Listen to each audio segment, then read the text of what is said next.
রাতের বেলায় যদি আল্লাহকে খুশি করার জন্য তাহাজ্জুদ নামাজ আদায় করেন, রাতের বেলায় বলে হুজুর 5 ওয়াক্ত তো পড়ার সময় পাই না, আবার তাহাজ্জুদ। নবী আলাইহিস সালাতু ওয়াস সালাম বলেন, যতজন আল্লাহর ওলি হয়েছেন, আল্লাহর পেয়ারা বান্দারা হয়েছেন, সবাই তাহাজ্জুদ নামাজ পড়ার মাধ্যমে আল্লাহর প্রিয় বান্দা হয়েছেন। ঠিক কিনা বলেন? সবাই তাহাজ্জুদ নামাজ পড়ার মাধ্যমে। আর আমরা তো 5 ওয়াক্তই পড়ি না, আবার তাহাজ্জুদ। আল্লাহর নবীর সাহাবী মুআবিয়া রাদিয়াল্লাহু তাআলা আনহু এমন একজন সাহাবী ছিলেন, 5 ওয়াক্ত নামাজ তো পড়তেনই, কখনো কোনো দিন তাহাজ্জুদের নামাজ ছেড়ে দেন নাই, একটা দিনের জন্য তাহাজ্জুদ কাজা করেন নাই।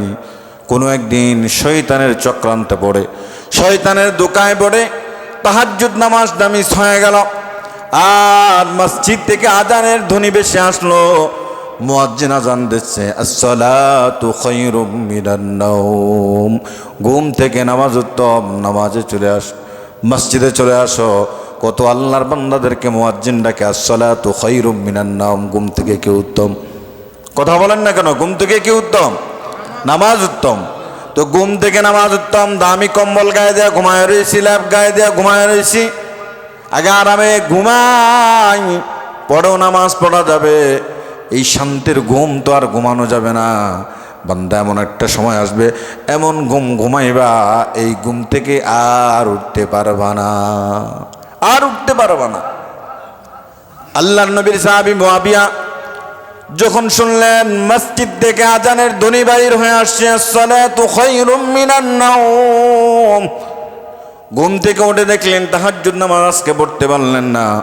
50 বছর বয়সে একটা দিন তাহাজ্জুদের নামাজ মিস হয় নাই, আজকে তাহাজ্জুদের নামাজটা মিস হয়ে গেল। ফজর নামাজ পড়ে সারাদিন কান্না শুরু করে দিলেন, আমি আজকে তাহাজ্জুদ পড়তে পারলাম না, তো কান্না করতে লাগলেন, সারাদিন কান্না করতে লাগলেন। আর আল্লাহ রাব্বুল আলামিন তার বান্দার উপরে এত খুশি হয়ে গেলেন, একদিন তাহাজ্জুদ পড়তে পারলেন না, সারাদিন কান্না করতে লাগলেন, সারাদিন কান্না করতে লাগলেন। জিব্রাইলদের দিয়া খবর পাঠাইলেন, ও জিব্রাইল, আমার বান্দারে জানায় দাও, একদিন তাহাজ্জুদ না পড়ার কারণে আজকে সারাদিন বান্দা যেমনি কান্না করে, আমি আমার বান্দার উপরে খুশি হয়ে গেছি। জানায় দে আমার বান্দারে, 50 বছর তাহাজ্জুদ নামাজ পড়লে যে সওয়াব হতো, একদিন ছুটে গেল আর কান্না করার কারণে আমি আল্লাহ 50 বছর তাহাজ্জুদ পড়লে যে সওয়াব, সমান সওয়াব তার আমলনামায় আল্লাহ দান করে দিলাম। আর আস্ত পড়েন সুবহানাল্লাহ, সুবহানাল্লাহ পড়েন সবাই। 50 বছরের সওয়াব দেয়া দিলেন। যে ইবলিস আমাদেরকে কুমন্ত্রণা দেয়, ওয়াসওয়াসা দেয়, আমরা বহুবার বলি জুমার দিন এত ফজিলতের একটা দিন, মসজিদে সকলের আগে আগে চলে আসবেন। আর আপনারে আমারে শয়তানে কুমন্ত্রণা দিচ্ছে, দাইস না, সব সময় তো হুজুর ওয়াজ করে, সব সময় তো আলোচনা করে, বাড়ি থেকেও তো শোনা যায়। নামাজে যখন দাঁড়াবে, নামাজ পড়াই না মূল উদ্দেশ্য, আমরা যা নামাজ পড়াবো, কিন্তু জুমার দিনের ফজিলত এত বেশি গুরুত্বপূর্ণ, এই ফজিলত থেকে আমরা অনেকেই মাহরুম হয়ে আছি। আল্লাহ আমাদেরকে বুঝার যেন তৌফিক দান করেন, পড়িনি আমিন। আল্লাহ বুঝার তৌফিক দান করো। শয়তান এই কুমন্ত্রণা দিল, আর একদিন থেকে শয়তান দূরে সরায় রাখলো। 50 বছরের সওয়াব আল্লাহ তাআলা তার আমলনামায় দিলেন। শয়তান বলল, একদিন ঘুম পাড়ায় রাখলাম আর এত কান্না করলো, আল্লাহ তাআলা তার আমলনামায় 50 বছরের সওয়াব দিলেন। শয়তান বলল, না, আর একদিনও ঘুম পাড়ানো যাবে না, আর একদিনও ঘুমে রাখা যাবে না। হযরতে মুআবিয়া রাদিয়াল্লাহু তাআলা আনহুকে শয়তান এবারে রেগুলার দায়িত্ব নিলেন জাগায় দেওয়ার জন্য ঘুম থেকে। পরের দিন ঘুমে আসেন, ঠিক তাহাজ্জুদের সময় শয়তান আসলো, ভাই উঠে যান, আপনার তাহাজ্জুদের নামাজের সময় হয়ে গেছে। আল্লাহু আকবার বলেন না। শয়তান দায়িত্ব নিয়ে এসেছেন জাগায় দেওয়ার জন্য। আল্লাহর নবী সাহাবী মুআবিয়া রাদিয়াল্লাহু তাআলা আনহু বলেন, আমার সমাজ এত ভালো, আমার এলাকায় এত ভালো মানুষ তুমি, যে আমাকে তাহাজ্জুদের নামাজের সময় জাগায় দিলা। শয়তান বলল, ভালো মানুষ ভাইবেন না আমারে, আমি মানুষকে নামাজ থেকে দূরে রাখি, ভালো কাজ থেকে দূরে রাখি, কোরআন থেকে দূরে রাখি, সঠিক পথ থেকে দূরে রাখি, মসজিদ থেকে দূরে রাখি আমি মানুষকে। আমি হলাম সেই শয়তান। বলল, শয়তান তুমি দায়িত্ব নিয়েছো আমাকে জাগায় দেওয়ার জন্য, তাহলে বোঝা গেল গতকাল তুমি আমার ঘুম পাড়ায় রেখেছ। বলে, একটাই তো আমার ভুল হয়েছে, এটাই তো সবচাইতে আমার বড় ভুল হয়েছে। গতদিন আমি আপনাকে ঘুমের মধ্যে রেখেছি, এটাই আমার সবচাইতে বড় ভুল। একদিন আপনারা ঘুম পাড়ায় রেখেছে, আর সারাদিন এত কান্না করেছেন। আপনার কান্নায় খুশি হইয়া আল্লাহ তাআলা 50 বছরের তাহাজ্জুদের সওয়াব আপনার আমলনামায় দিয়ে দিয়েছেন। তো তাহলে আজকে কেন আসলাম? বলে, আজকে থেকে আমি নিজে দায়িত্ব নিলাম, আর একটা দিন আপনার ঘুম পাড়ানো যাবে না। তাহাজ্জুদের নামাজের যখন সময় হবে, আমি শয়তান আপনার মাথার কিনারায় এসে উপস্থিত হয়ে যাব। সুবহানাল্লাহ বলেন। আমি শয়তান এসে উপস্থিত হয়ে যাব আপনার এই ঘুম থেকে জাগায় দেওয়ার জন্য। কারণ আবার যদি আপনার ঘুম পাড়ায় রাখি, আবার আপনি সারাদিন কান্না করবেন, আবার আপনার আল্লাহ 50 বছরের সওয়াব দিবেন। আমাদের কাজ হলো মানুষকে দূরে রাখা আল্লাহর পথ থেকে, আর আপনারে দূরে রাখতে গিয়ে আপনি যা অবস্থা করেছেন আল্লাহর কাছ থেকে খুঁজে সওয়াব নিয়ে এনেছেন। সুবহানাল্লাহ বলেন না? তো জান্নাত তাদের জন্য না কাদের জন্য হবে? জান্নাত তাদের জন্য না কাদের জন্য হবে? রাতের বেলায় যারা ঘুমায় যায়, ঘুম থেকে উঠে যখন তাহাজ্জুদের সময় তাহাজ্জুদ পড়ে, মূলত তাদের অন্তরের ভিতর আল্লাহর ভয় আছে। আল্লাহর ভয় ছাড়া এই রাত্রিতে উঠে কেউ তাহাজ্জুদের নামাজ আদায় করে না, ঠিক কিনা বলেন? কারণ তার ভিতরে আল্লাহর ভয় আছে। কবর, হাসর, মিজান, ফুলসিরাত, জাহান্নাম, কেমনে আগুন সহ্য করব, জাহান্নামের আগুনে কেমনে যাব, কেমনে পোড়াবে, এই ভয় যার অন্তরে রয়েছে দেখবেন সে রাতের বেলা ঘুমায় না। এই ভয় যার অন্তরে রয়েছে আল্লাহ তাদের ব্যাপারে বলেন, ইন্নাল মুত্তাকিনা ফি জান্নাতিন ওয়া উয়ুন। নিশ্চয় যারা মুত্তাকি, যারা আল্লাহকে ভয় করে, যারা তাদের রবকে ভয় করে, তাদের জন্য রয়েছে জান্নাত। সুবহানাল্লাহ বলেন। কারণ আল্লাহকে ভয় করে বিদায় দুনিয়ার সব মানুষ যখন ঘুমায় যায়, বান্দা রাতের বেলা দাঁড়ায় দাঁড়ায় নামাজ আদায় করে আর নিজের জন্য ক্ষমা চায়। এজন্য আল্লাহ বলেন, ওয়াবিল আসহারি হুম ইস্তাগফিরুন। আল্লাহর সন্তুষ্টির উদ্দেশ্যে রাতের বেলা নামাজ আদায় করে আর নিজেদের জন্য ক্ষমা চায়। ও আল্লাহ, জীবনে বহু অন্যায় করেছি, বহু পাপ করেছি, আমার মতো পাপী দুনিয়ার জমিনে আর নাই, আসমানের নিচে আর কেউ নাই। তোমার মতো গফফার, তোমার মতো গফুর আর কেউ নাই রে আল্লাহ। এই জন্য শেষ সময়, রাতের শেষ সময় আল্লাহ তাআলা প্রথম আসমানে এসেই বলেন, আলা আমি মুস্তাগফিরিন আগফারালাহ। কে আছো আমি আল্লাহর কাছে ক্ষমা চাইবি মাত্র আমি আল্লাহ রব্বুল আলামিন তোর গুনাহগুলোকে ক্ষমা করে দেব। সুবহানাল্লাহ বলেন। রাতের বেলায় লম্বা সিজদা দেবেন, লম্বা রুকু করবেন আর সিজদায় যাবেন, মনের সব আবেগ আল্লাহর কাছে খুলে বলবেন। আর আল্লাহর কাছে মনের সব আবেগ আকুতি যখন খুলে বলবেন, আল্লাহ বলেন শেষ প্রহরে আমি প্রথম আসমান আছি, বান্দা চাইলে আমি আল্লাহ তোর পিছনের গুনাহগুলো মাফ করে দেব। সুবহানাল্লাহ। আল্লাহ তো বসেই আছেন বান্দাকে ক্ষমা করার জন্য। আল্লাহ তো ডাকতেছেন, বান্দা আয়। আমরা না আল্লাহর কাছে ধরা দেই না, আমরা না আল্লাহর কাছে চাই না, আমরা যাই ওই মাজারে। আচ্ছা, মাজারওয়ালা কিছু দিতে পারবে? মাজারওয়ালা কিচ্ছু দিতে পারবে না। আমাদেরকে আল্লাহ তাআলা সৃষ্টি করেছেন, আল্লাহ তাআলাই আমাদেরকে দেবেন। যিনি আমাদেরকে সৃষ্টি করেছেন একটাই উদ্দেশ্যটা কি বলেন? উদ্দেশ্যটা কি? আল্লাহ তাআলা কোন উদ্দেশ্যে আমাদেরকে সৃষ্টি করেছেন? আল্লাহর গোলামি করার জন্য। ভালো করে বোঝেন, আমাদের সকলের উদ্দেশ্য থাকে। এই যে আপনি আজকে মসজিদে আসছেন, এটা উদ্দেশ্য নিয়ে আসেন নাই? উদ্দেশ্যটা কি? আল্লাহর ইবাদত করবেন, জুমার সালাত পড়বেন, আবার এই সালাত শেষ করে, নামাজ শেষ করে বাড়িতে যাবেন। উদ্দেশ্য কি? একটা উদ্দেশ্য নিয়ে তো যাবেন। উদ্দেশ্য হলো বাড়িতে যাবেন, খাবার দাবার খাবেন, দুপুরবেলা একটু ঘুমাবেন, উঠে আবার আসরের সালাত পড়বেন। তো আমাদের প্রত্যেকটা কদমে কদমে একটা উদ্দেশ্য আছে। ঘর থেকে যখন বাহিরে একটা উদ্দেশ্য থাকে, দোকানে যাব, চা খাবো, বাজারে যাব, বাজার করব, প্রত্যেকটা কদমে আমাদের একটা উদ্দেশ্য থাকে। তো আল্লাহ তাআলা কি উদ্দেশ্য ছাড়া আমাদেরকে দুনিয়াতে পাঠাইছেন? উদ্দেশ্য ছাড়া দুনিয়া সাজাইছেন? উদ্দেশ্য ছাড়া দুনিয়া সৃষ্টি করছেন? 18,000 মাখলুকাত, মতান্তরে কম বেশি হতে পারে, একটা মাখলুকাত আল্লাহ উদ্দেশ্য ছাড়া সৃষ্টি করেন নাই, উদ্দেশ্য নিয়ে আল্লাহ সৃষ্টি করেছেন। আমাদেরকেও জিন জাতিকেও উদ্দেশ্য করে সৃষ্টি করেছেন। সেটা আল্লাহ বলেছেন, ওমা খলাকতুল জিন্না ওয়াল ইনস ইল্লা লিয়াবুদুন। প্রথমে বলছেন ওমা খলাকতুল জিন্না ওয়াল ইনস, তাহলে আল্লাহ সৃষ্টি করেছেন, বলেছেন জিন এবং মানুষকে কি কারণের জন্য? ইল্লা লিয়াবুদুন, আল্লাহর কি করার জন্য? ইবাদত করার জন্য, আল্লাহর গোলামি করার জন্য, আল্লাহর দাসত্ব করার জন্য। আর আমরা সে আল্লাহর ইবাদত থেকে, আল্লাহর গোলামি থেকে অনেক দূরে সরে আছি, অনেক দূরে সরে আছে। শুধু এই চিন্তাটা আমরা মাথায় নেই না যে আল্লাহ কি জন্য পাঠালেন এই হায়াত মতের সন্ধিক্ষণে মাঝখানের সময় আবার দুনিয়ার জমিন থেকে চলে যেতে হবে। এসেছি আল্লাহর কাছ থেকে, ইন্না লিল্লাহি ওয়া ইন্না ইলাইহি রাজিউন। এসেছি নিশ্চয় আল্লাহর কাছ থেকে, আবার নিশ্চয় ফিরে যাবো কার কাছে? আল্লাহর কাছে। তাহলে আসলাম কি জন্য? দুনিয়ায় থাকলাম কি জন্য? আবার আল্লাহর কাছে যাব কি জন্য? আবার আছে নাকি জান্নাত এবং জাহান্নাম? আবার আছে কি জান্নাত এবং জাহান্নাম? মাঝখানের এই সময়টা আল্লাহ তাআলা একটা পরীক্ষার কেন্দ্র করে আমাদেরকে দুনিয়ায় ছেড়ে দিয়েছেন, দুনিয়ায় ছেড়ে দিয়েছেন। বান্দা, আমি উদ্দেশ্য নিয়ে তোমার সৃষ্টি করেছে। আমার উদ্দেশ্য হলো দুনিয়ায় যাওয়ার পরে আমার গোলামি করবা, আমার দাসত্ব করবা, আমার ইবাদত করবা। এটা আমি তোমার স্বাধীনতা দিয়েছি, তুমি করলে করো, না করলে নাই। কিন্তু পরিশেষে আবার যখন আসবা, আফাহাসিবতুম আন্নামা খালাকনাকুম আবাসা ওয়া আন্নাকুম ইলাইনা লা তুরজাউন। পরিশেষে আবার যখন আসবা, এই দুনিয়ার সময়, যৌবনকাল, বৃদ্ধকাল, শিশুকাল কোন পথে ব্যয় করেছো, এটার হিসাব, এটার কৈফিয়ত আমি আল্লাহর কাছে তোমারে দেওয়া লাগবে,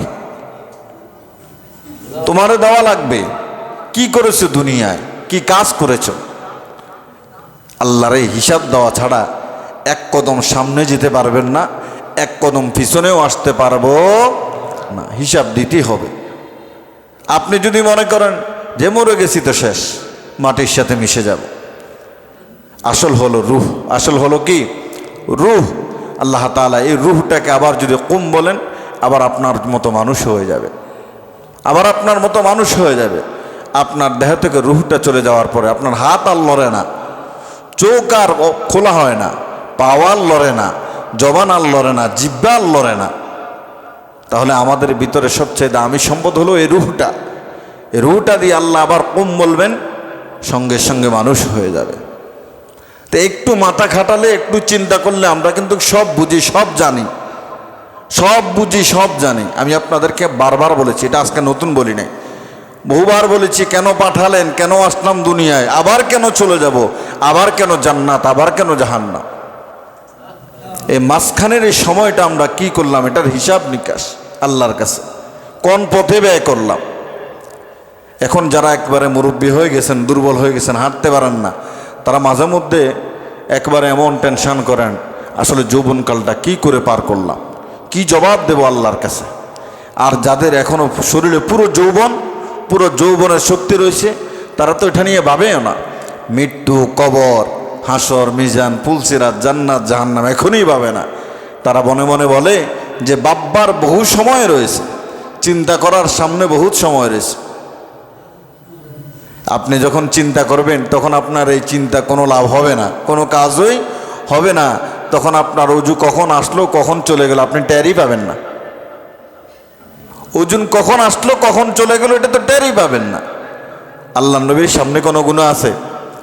কথা বলেন না কেন? সামনে কোনো গুনাহ আছে? পিছনে কোনো গুনাহ আছে? নবীর গুনাহ হওয়ার কোনো সম্ভাবনা আছে? কোনো গুনাহ নাই, কোনো গুনাহ নাই। তারপরে রাত বিরাত নামাজের মধ্যে দাঁড়াইয়া দাঁড়াইয়া সময় অতিবাহিত করেছেন, পায়ের গোড়ালুগুলো ফুলে গিয়েছে। আম্মা জান আয়েশা বললেন, ইয়া রাসূলুল্লাহ, আপনি তো সামনে পিছনে ডানে বামে কোনো গুনাহ নাই, তারপরও আপনি এত ইবাদত করেন, রাতভর দাঁড়াইয়া থাকেন, সালাত আদায় করেন, এত লম্বা সিজদা, লম্বা রুকু। আল্লাহ রাসূল বলেন, আবদান শাকুর। আয়েশা, কি বললা? আমি কি আল্লাহর শুকর গুজারি বান্দা হব না? আমি কি আল্লাহর শুকর গুজারি বান্দা হব না? বলে, ইয়া রাসূলুল্লাহ, আপনার তো গুনাহ নাই, সামনে পিছনে কোনো গুনাহই তো নাই, কোনো গুনাহই তো নয় আপনার। আল্লাহ রাসূল সাল্লাল্লাহু আলাইহি সাল্লাম, 5 ওয়াক্ত নামাজ তো আমাদের উপর কম্পালসারি ফরজ, এটা তো পড়তেই হবে। এটার পরও আল্লাহ তাআলা আমাদের জন্য আল্লাহর প্রিয় বান্দা হওয়ার, আল্লাহকে আপন করে পাওয়ার, আল্লাহকে আপন করে নেওয়ার আল্লাহ তাআলা কিছু আমলের কথা আমাদেরকে বলে দিয়েছে। রাসূল বলেন আফদালুস সিয়াম বা'দা রমাদান শাহরুল্লাহিল মুহররম, জনগণ রমজানের পরে উত্তম রোজা হলো মুহররম মাসের রোজা। রমজানের রোজা তো আল্লাহ তাআলা ফরজ করেছেন। এই রমজানের রোজার পরে সবচেয়ে উত্তম রোজা হলো মুহররম মাসের রোজা। তারপর বা'দুস সালাহ বা'দাল লাইল, 5 ওয়াক্ত নামাজের পরে সবচেয়ে উত্তম নামাজ হলো তাহাজ্জুদ নামাজ। সবচেয়ে উত্তম নামাজ কি? তাহাজ্জুদ নামাজ। এই নামাজের মাধ্যমে আল্লাহর প্রিয় হওয়া যায়, আল্লাহকে কাছে পাওয়া যায়। তবে 5 ওয়াক্ত নামাজ বাদ দিয়ে না। 5 ওয়াক্ত নামাজ এটা তো আল্লাহ তাআলা ফরজ করেছেন, এটা পড়তেই হবে, এটা বাধ্যতামূলক, এটা আল্লাহ তাআলা ফরজ করেছেন, এটা ছেড়ে দেওয়া যাবে না, এটা ছেড়ে দেওয়া যাবে না। তারপরে এটা পড়ার পরে আল্লাহকে আপন করে পাওয়ার, কিছু বোনাস অর্জন করার, ওভার টাইম নেওয়ার আরেকটা সুযোগ হলো রাতের বেলায় তাহাজ্জুদ নামাজ আদায় করা। রাতের বেলায় কি নামাজ আদায় করা? তাহাজ্জুদ নামাজ আদায় করা। এখন আমরা যদি বলি আমরা যারা এখানে আছি সবাই কি জান্নাতে যেতে চাই? সবাই আমরা বলবো আমরা সবাই জান্নাতে যেতে চাই। এখন যদি বলি কেউ জাহান্নামে যাবেন, সবাই বলবেন না আমরা জাহান্নামে যেতে চাই না। কিন্তু জান্নাতের কাজগুলো দুনিয়ায় থেকে আমরা করতে চাই না, না করেই জান্নাতে চলে যেতে চাই, না করেই জান্নাতে চলে যেতে চাই। আমরা কি চাই না সবাই আল্লাহর পেয়ারা বান্দা হতে? সবাই চাই না আল্লাহর প্রিয় হতে? সবাই চাই, সবাই আমরা চাই আল্লাহর পেয়ারা বান্দা হতে, কিন্তু আমল করতে চাই না। নামাজ দরকার নাই, রোজা দরকার নাই, যাকাত দেওয়া দরকার নাই, হজ করার দরকার নাই, শুধু আল্লাহর পেয়ারা বান্দা হতে চাই। আল্লাহ জান্নাত সাজাইছেন, জান্নাতও যেতে চায়। কিন্তু নামাজ পড়ার কথা বললে নামাজ পড়া যাবে না, কোরআন পড়ার কথা বললে কোরআন পড়া যাবে না, সৎ পথে থাকার কথা বললে সৎ পথে থাকা যাবে না। এমনিতেই সবাই জান্নাত চায়, সবাই জান্নাত চাই।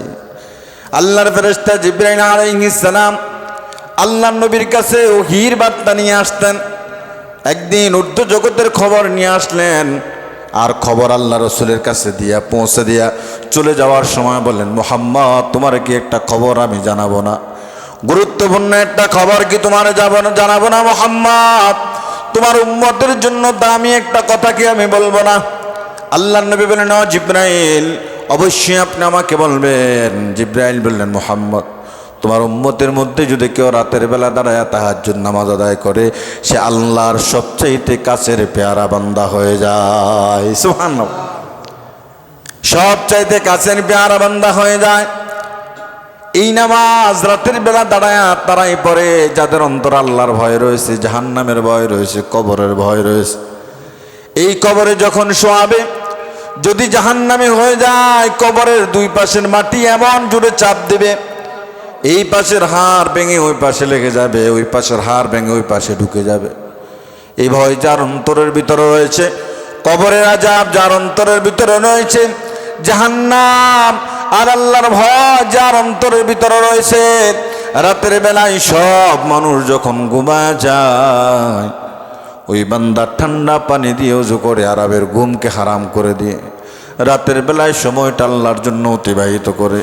কারণ আমার আল্লাহ আমারে বানাইছে, দুনিয়ায় পাঠাইছে আল্লাহর গোলামি করার জন্য। লম্বা রাত, আজেশারের নামাজ হয় 7টা বা 7টায় 15, 8টায় খাওয়া দাওয়া করে ঘুমায় গেলে বান্দা 2টা 3টা এমনিতে সজাগ হয়ে যায়। ঠিক কিনা বলেন? লম্বা রাত না? অনেক বড় লম্বা রাত। এই শীতকাল মুমিনের জন্য একটি প্লাস পয়েন্ট। এই জন্য অন্তরের ভিতরে যদি আল্লাহর ভয় ঢুকান, দুনিয়ার সব মানুষ যখন ঘুমায় যাবে, রাতের বেলা যদি আল্লাহকে খুশি করার জন্য, রাতের বেলা যদি আল্লাহকে খুশি করার জন্য তাহাজ্জুদ নামাজ আদায় করেন। রাতের বেলায় বলো হুজুর 5 ওয়াক্ত তো পড়ার সময় পাই না, আবার তাহাজ্জুদ।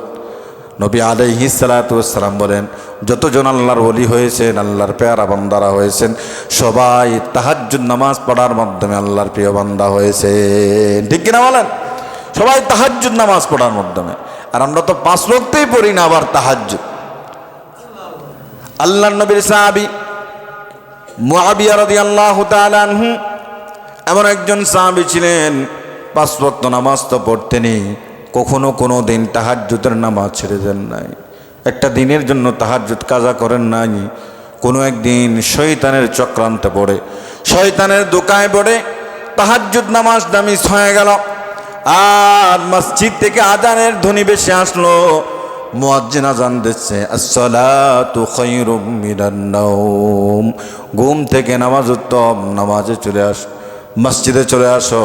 কত আল্লাহর বান্দাদেরকে মুয়াজ্জিন ডাকে আসসালাতু খায়রুম মিনান নাওম, ঘুম থেকে কি উত্তম? কথা বলেন না কেন? ঘুম থেকে কি উত্তম? নামাজ উত্তম। তো ঘুম থেকে নামাজ উত্তম। দামি কম্বল গায়ে দেওয়া ঘুমায় রয়েছি, ল্যাপ গায়ে দেওয়া ঘুমায় রয়েছি, আগে আরামে ঘুমাই, পরেও নামাজ পড়া যাবে। এই শান্তির ঘুম তো আর ঘুমানো যাবে না। বান্দা এমন একটা সময় আসবে, এমন ঘুম ঘুমাইবা, এই ঘুম থেকে আর উঠতে পারবা না, আর উঠতে পারবা না। আল্লাহর নবীর সাহাবী মুআবিয়া যখন শুনলেন মসজিদ থেকে আজানের ধ্বনি বাইর হয়ে আসছে, আসসালাতু খায়রুম মিনান নাওম, ঘুম থেকে উঠে দেখলেন তাহাজ্জুদ নামাজ আজকে পড়তে পারলেন না। 50 বছর বয়সে একটা দিন তাহাজ্জুদের নামাজ মিস হয় নাই, আজকে তাহাজ্জুদের নামাজটা মিস হয়ে গেল। ফজর নামাজ পড়ে সারাদিন কান্না শুরু করে দিলেন, আমি আজকে তাহাজ্জুদ পড়তে পারলাম না। এত কান্না করতে লাগলেন, সারাদিন কান্না করতে লাগলেন। আর আল্লাহ রাব্বুল আলামিন তার বান্দার উপরে এত খুশি হয়ে গেলেন, একদিন তাহাজ্জুদ পড়তে পারলেন না, সারাদিন কান্না করতে লাগলেন, সারাদিন কান্না করতে লাগলেন। জিব্রাইলকে দিয়ে খবর পাঠাইলেন, ও জিব্রাইল, আমার বান্দারে জানায় দাও, একদিন তাহাজ্জুদ না পড়ার কারণে আজকে সারাদিন বান্দা যেমনি কান্না করে, আমি আমার বান্দার উপরে খুশি হয়ে গেছি। জানায় দে আমার বান্দারে, 50 বছর তাহাজ্জুদ নামাজ পড়লে যে সওয়াব হতো, একদিন ছুটে গেল আর কান্না করার কারণে আমি আল্লাহ 50 বছর তাহাজ্জুদ পড়লে যে সওয়াব, সমান সওয়াব তার আমলনামায় আল্লাহ দান করে দিলাম। আর আস্ত পড়েন সুবহানাল্লাহ, সুবহানাল্লাহ পড়েন সবাই। 50 বছরের সওয়াব দেয়া দিলেন। যে ইবলিস আমাদেরকে কুমন্ত্রণা দেয়, ওয়াসওয়াসা দেয়, আমরা বহুবার বলি জুমার দিন এত ফজিলতের একটা দিন, মসজিদে সকলের আগে আগে চলে আসবেন। আর আপনারে আমার এই শয়তানে কুমন্ত্রণা দিচ্ছে, দাইস না। সব সময় তো হুজুর ওয়াজ করে, সব সময় তো আলোচনা করে, বাড়ি থেকে হয়তো শোনা যায়।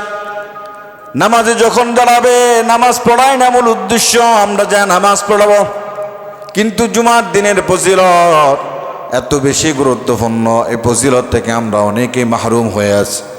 আল্লাহ আমাদেরকে বুঝার যেন তৌফিক দান করেন, পড়িনি আমিন। আল্লাহ বুঝার তৌফিক দান করো। শয়তান এই কুমন্ত্রণা দিল, আর একদিন থেকে শয়তান দূরে সরায় রাখলো। 50 বছরের সওয়াব আল্লাহ তাআলা তার আমলনামায় দিলেন। শয়তান বলল, একদিন ঘুম পাড়ায় রাখলাম আর এত কান্না করলো, আল্লাহ তাআলা তার আমলনামায় 50 বছরের সওয়াব দিলেন। শয়তান বলল, না, আর একদিনও ঘুম পাড়ানো যাবে না, আর একদিনও ঘুমে রাখা যাবে না। হযরতে মুআবিয়া রাদিয়াল্লাহু তাআলা আনহুকে শয়তান এবারে রেগুলার দায়িত্ব নিলেন জাগায় দেওয়ার জন্য ঘুম থেকে। পরের দিন ঘুমে আসেন, ঠিক তাহাজ্জুদের সময় শয়তান আসলো, ভাই উঠে যান, আপনার তাহাজ্জুদের নামাজের সময় হয়ে গেছে। আল্লাহু আকবার বলেন না। শয়তান দায়িত্ব নিয়ে এসেছেন জাগায় দেওয়ার জন্য। আল্লাহর নবী সাহাবী মুআবিয়া রাদিয়াল্লাহু তাআলা আনহু বলেন, আমার সমাজে এত ভালো, আমার এলাকায় এত ভালো মানুষ তুমি, যে আমাকে তাহাজ্জুদের নামাজের সময় জাগায় দিলা।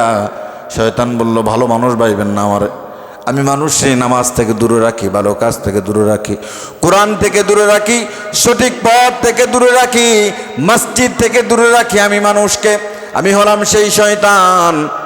বলল, শয়তান তুমি দায়িত্ব নিয়েছো আমাকে জাগায় দেওয়ার জন্য, তাহলে বোঝা গেল গতকাল তুমি আমার ঘুম পাড়ায় রেখেছ। বলে, একটাই তো আমার ভুল হয়েছে, এটাই তো সবচাইতে আমার বড় ভুল হয়েছে। গতদিন আমি আপনাকে ঘুমের মধ্যে রেখেছি, এটাই আমার সবচাইতে বড় ভুল। একদিন আপনারা ঘুম পাড়ায় রেখেছে, আর সারাদিন এত কান্না করেছেন, আপনার কান্নায় খুশি হইয়া আল্লাহ তাআলা 50 বছরের তাহাজ্জুদের সওয়াব আপনার আমলনামায় দিয়ে দিয়েছেন। তো তাহলে আজকে কেন আসলাম? বলে, আজকে থেকে আমি নিজে দায়িত্ব নিলাম, আর একটা দিন আপনার ঘুম পাড়ানো যাবে না। তাহাজ্জুদের নামাজের যখন সময় হবে, আমি শয়তান আপনার মাথার কিনারায় এসে উপস্থিত হয়ে যাব। সুবহানাল্লাহ বলেন। আমি শয়তান এসে উপস্থিত হয়ে যাব আপনার এই ঘুম থেকে জাগায় দেওয়ার জন্য। কারণ আবার যদি আপনার ঘুম পাড়ায় রাখি, আবার আপনি সারাদিন কান্না করবেন, আবার আপনার আল্লাহ 50 বছরের সওয়াব দিবেন। আমাদের কাজ হলো মানুষকে দূরে রাখা আল্লাহর পথ থেকে, আর আপনারে দূরে রাখতে গিয়ে আপনি যা অবস্থা করেছেন আল্লাহর কাছ থেকে খুঁজে সওয়াব নিয়ে এনেছেন। সুবহানাল্লাহ বলেন না? তো জান্নাত তাদের জন্য না কাদের জন্য হবে? জান্নাত তাদের জন্য না কাদের জন্য হবে? রাতের বেলায় যারা ঘুমায় যায়, ঘুম থেকে উঠে যখন তাহাজ্জুদের সময় তাহাজ্জুদ পড়ে, মূলত তাদের অন্তরের ভিতর আল্লাহর ভয় আছে। আল্লাহর ভয় ছাড়া এই রাত্রিতে উঠে কেউ তাহাজ্জুদের নামাজ আদায় করে না, ঠিক কিনা বলেন? কারণ তার ভিতর আল্লাহর ভয় আছে। কবর, হাসর, মিজান, পুলসিরাত, জাহান্নাম, কেমনে আগুন সহ্য করব, জাহান্নামের আগুনে কেমনে যাব, কেমনে পোড়াবে, এই ভয় যার অন্তরে রয়েছে দেখবেন সে রাতের বেলা ঘুমায় না। এই ভয় যার অন্তর রয়েছে আল্লাহ তাদের ব্যাপারে বলেন, ইন্নাল মুত্তাকিনা ফি জান্নাতিন ওয়া উয়ুন, নিশ্চয় যারা মুত্তাকি, যারা আল্লাহকে ভয় করে, যারা তাদের রবকে ভয় করে, তাদের জন্য রয়েছে জান্নাত। সুবহানাল্লাহ বলেন। কারণ আল্লাহকে ভয় করে বিদায় দুনিয়ার সব মানুষ যখন ঘুমায় যায়, বান্দা রাতের বেলা দাঁড়ায় দাঁড়ায় নামাজ আদায় করে আর নিজের জন্য ক্ষমা চায়। এজন্য আল্লাহ বলেন, ওয়াবিল আসহারি হুম ইস্তাগফিরুন, আল্লাহর সন্তুষ্টির উদ্দেশ্যে রাতের বেলা নামাজ আদায় করে আর নিজেদের জন্য ক্ষমা চায়। ও আল্লাহ, জীবনে বহু অন্যায় করেছি, বহু পাপ করেছি, আমার মতো পাপী দুনিয়ার জমিনে আর নাই, আসমানের নিচে আর কেউ নাই, তোমার মতো গফফার, তোমার মতো গফুর আর কেউ নাই রে আল্লাহ। এই জন্য শেষ বর্ষার সময়, রাতের শেষ সময় আল্লাহ তাআলা প্রথম আসমানে আসেন, এসেই বলেন, আল্লাহ আমি মুস্তাগফিরিন আগফারালাহ, কে আছো আমি আল্লাহর কাছে ক্ষমা চাইবি মাত্র আমি আল্লাহ রব্বুল আলামিন তোর গুনাহগুলোকে ক্ষমা করে দেব। সুবহানাল্লাহ বলেন। রাতের বেলায় লম্বা সিজদা দেবেন, লম্বা রুকু করবেন আর সিজদায় যাবেন, মনের সব আবেগ আল্লাহর কাছে খুলে বলবেন, আর আল্লাহর কাছে মনের সব আবেগ আকুতি যখন খুলে বলবেন, আল্লাহ বলেন শেষ প্রহরে আমি প্রথম আসমান আছি, বান্দা চাইলে আমি আল্লাহ তোর পিছনের গুনাহগুলো মাফ করে দেব। সুবহানাল্লাহ। সিজদায় নত হও, ও অশ্রু ছাড়ো, আল্লাহর শরণে হৃদয় গাড়ো, সিজদায় নত হও, ও অশ্রু ছাড়ো, আল্লাহর শরণে হৃদয় গাড়ো, প্রাণ ঢেলে সব ব্যথা বলো প্রভুকে, বলো প্রভুকে। সুবহানাল্লাহ বলেন। লম্বা সিজদা দিবেন আর সব ব্যথা অন্তরের জ্বালা আল্লাহর কাছে বলবেন। কিছু মানুষ আছে দুঃখ মানুষের কাছে বলা যায় না, কিন্তু আল্লাহর কাছে বলা যায়, ঠিক কিনা? আল্লাহর কাছে বলা যায় কিনা বলেন? এই জন্য আল্লাহর কাছে বলবেন। আল্লাহ বলেন, ওয়াল্লাযীনা ইয়াবিতুনা লিরাব্বিহিম সুজ্জাদান ওয়া কিয়ামা। রহমানের বান্দাদের আরেকটি গুণ আল্লাহ তার আজকের আলোচনায় নিয়ে এসেছেন। ওয়াল্লাযীনা ইয়াবিতুনা লিরাব্বিহিম সুজ্জাদান ওয়া কিয়ামা, যারা তাদের রবকে সন্তুষ্ট করার জন্য প্রতিপালকের উদ্দেশ্যে দুনিয়ার মানুষ ঘুমায় যাওয়ার পরে দাঁড়ানো অবস্থায় এবং সেজদারত অবস্থায় রাতটাকে কাটায় দেয়। সুবহানাল্লাহ বলেন।